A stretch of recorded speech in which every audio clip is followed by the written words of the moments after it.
Today we're making Parmesan crusted chicken.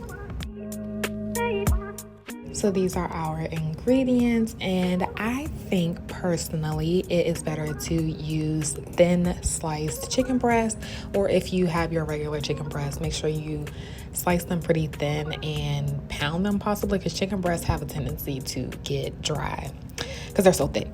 But anyways, we washed our chicken, patted it dry, and I went in and put some melted butter before I seasoned my chicken, just so we can make sure that that moisture stays inside.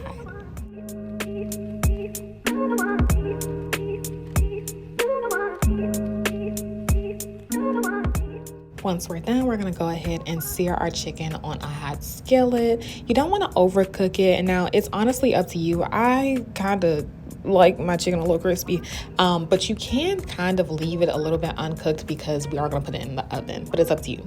Then I'm going to go in and make my Parmesan crust part with my breadcrumbs and use most of the same seasonings that I put on my chicken.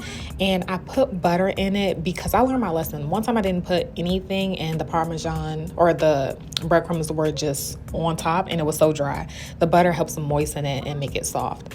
Then I made my cream that goes on the top of the chicken, and it is the bottom layer before the crust. And that was just ranch, Parmesan cheese, and garlic and herb seasoning.